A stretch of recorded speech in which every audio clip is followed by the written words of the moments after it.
बीते दिनों मेरठ शहर के किदवाई नगर इस्लामाबाद में इकबाल अंसारी साहब के घर में शॉर्ट सर्किट से लगी भीषण आग में 5 मासूम बच्चों सहित एक महिला के इंतकाल होने पर आज भीम आर्मी चीफ सांसद राष्ट्रीय अध्यक्ष भाई चंद्रशेखर आजाद जी ने मेरठ पहुंचकर इकबाल अंसारी साहब के दुख में शामिल हुए, परिवार को ढांढस बंधाया और हर संभव साथ देने का भरोसा दिलाया।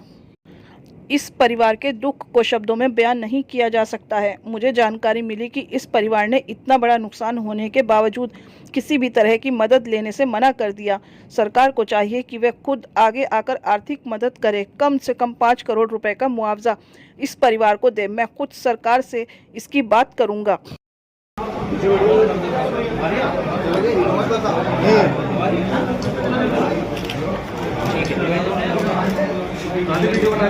अच्छा ठीक है, लाओ मोबाइल दो।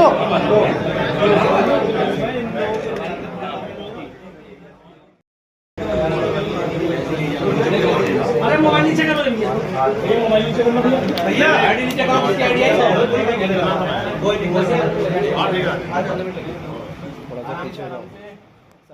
देखिए, पहली बात तो ये है 6 महीने के बच्चे, 4 साल के बच्चे जिनको ये भी नहीं पता कि सही मायने में कि उनके माता पिता का नाम क्या है, वो किस बस्ती में रहते हैं, उनके लिए अच्छा क्या है, उनके लिए बुरा क्या है, जिन्होंने आंखें भी ढंग से नहीं खोली है, और इतना बड़ा हादसा हो जाना उस परिवार के लिए कितनी पीड़ा का समय है। मैं जब इस किस्से को याद करता हूं तो मुझे एक किस्सा याद आता राजस्थान का, जहां एक बच्चे को पीटा गया था और जब मैं उसको अस्पताल जाते हुए देख रहा था तो उसकी आंख सूजी हुई थी। मैंने उस बच्चे को अपने बच्चे से मिला के देखा तो मुझे एहसास हुआ कि एक बाप का दर्द क्या होता है। तो सबसे पहले तो मैं इस परिवार के लिए अपनी संवेदना प्रकट करता हूं कि उनके परिवार पे बहुत बड़ा हादसा हुआ है। 6 परिवार के 6 लोग चले गए हैं, जिनको कल जो है वो अगर आप जीवित रहते तो कोई डॉक्टर, इंजीनियर, IAS, IPS अपना कोई कारोबार करता, रोजगार करता, तो देश में, प्रदेश में अपना योगदान करता। तो उनके घर तो बहुत बड़ी तकलीफ हुई है। उसको तो हम लोग शब्दों में इतना ही कह सकते हैं कि कुदरत, ऊपर वाला उनको दुख सहने की शक्ति दे, हिम्मत और ताकत दे। मैं उनसे मिला क्योंकि हमारी पूरी टीम लगातार उनके साथ काम कर रही थी और एक एक चीज़ के लिए हम लोग कोशिश कर रहे थे। लेकिन मैं उनकी हिम्मत की दाद दूंगा कि जितने लोग मदद करने के लिए आए उन सबको ना कर दिया। लेकिन ये जिम्मेदारी बनती है सरकार की कि जब इतना बड़ा हादसा हो और उनका आर्थिक नुकसान हो जाए बहुत बड़ा और लोगों की जान चली जाए, तो सरकार को ऐसी जगह पे मानवता के नाते परिवार के साथ खड़ा होना चाहिए। मेरी तो मांग है कि सरकार कम से कम 5 करोड़ रुपए का मुआवजा इस परिवार को दे, जिससे परिवार अपने पैरों पे खड़ा हो सके, क्योंकि इनका कारोबार भी लगभग खत्म हो गया और परिवार के बच्चे भी चले गए। तो इसके लिए मैं पत्राचार भी करूंगा, अधिकारियों से बात भी करूंगा। अभी गाड़ी में बैठते ही जो रिस्पॉन्सिबिलिटी है उसको मैं अदा करूंगा। ये मेरी जिम्मेदारी है एक जनप्रतिनिधि होने के नाते भी कि क्योंकि हम सरकार तो नहीं है, हम होते तो कलम ही चलानी पड़ती, ऑर्डर ही करना पड़ता DM को। अभी तो हम कोशिश करेंगे कि इनकी जो भी मदद हो पाए। और इनके यहाँ एक जांच का प्रकरण बताया कि भाई जिसकी वजह से घर नहीं जा पा रहे हैं, वो जांच का प्रकरण भी क्या है उसकी जानकारी लेके उसमें भी इनके साथ कोई परेशानी ना, उसका भी हम लोग ध्यान रखेंगे। नहीं तो ये तो किससे चोरी नहीं है कि सुपर पावर बनने की होड़ लगी अमेरिका, इजराइल को जो है, और उस सुपर पावर बनने के चक्कर में वो जो भी उनके सामने अड़ सकता हो, जो जिसके अंदर रीढ़ है, किसी राष्ट्रपति को उठा लाते हैं वो लोग। और उन्होंने जिस तरह ईरान के साथ किया, ये तो किससे छिपा हुआ नहीं है कि ईरान उनके सामने झुक नहीं रहा था।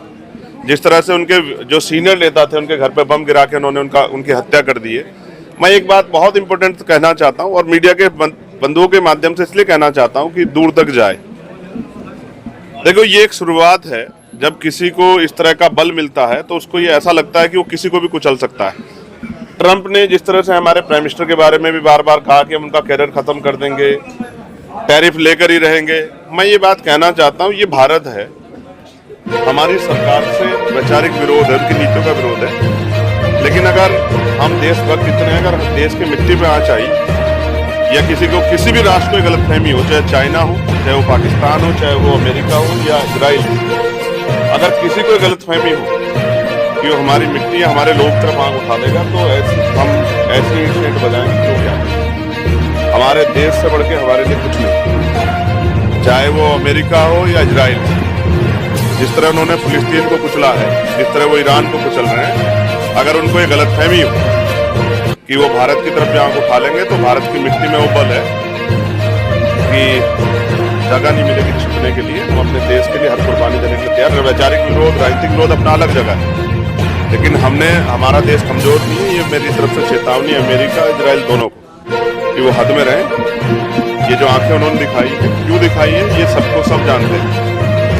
भारत है ये, इसका इतिहास याद रखें। अंग्रेजों को खदेड़ दिया था इस भारत में, ये मैं स्पष्ट तौर पे कर रहा हूँ। मेरठ में कुछ चीजें हैं जो बहुत इंपॉर्टेंट है। जिस तरह से एक बच्चे के साथ MIT के इंस्टीट्यूट में पिटाई हुई, ये नहीं होना चाहिए। इस तरह की हिंसा को बढ़ावा नहीं दिया जाता, तो ये गलत है। और मेरे मांग है, अभी कपसाड़ के परिवार की मांगे भी अधूरी है। मैं अभी कोशिश करूंगा परिवार से मिलूं। ये अच्छा नहीं है। सरकार की जिम्मेदारी है कि जो मांगे अधिकारी वादा करते हैं पूरी करनी चाहिए। गलत है, इसकी जांच होनी चाहिए, उस पर कार्रवाई होनी चाहिए। जो इस तरह की उड़दंग कर रहे हैं, वो जो माहौल खराब करने का काम कर रहे हैं। आपने देखा क्या दिखा गया नेशनल हाईवे पे जो है दिल्ली देहरादून पे? आप उस वक्त मैं नहीं दोहरा सकता क्या लिखे गए थे पेंट करके। मैं ही था अकेला आदमी जो बोला। ये मुल्क सबका है। ये जो है, ये देश जो है, यहाँ ये सबका है देश, किसी एक जाति किसी एक धर्म का नहीं। जल्द से जल्द जांच पूरी कराए प्रशासन। घर वालों ने बातचीत के दौरान चंद्रशेखर आजाद को बताया कि हादसे को 1 सप्ताह हो चुका है, सभी बेघर हैं। हादसे वाले के अफसरों ने जांच कमेटी बनाकर भेजने की बात कही कि ये कहा था कि तब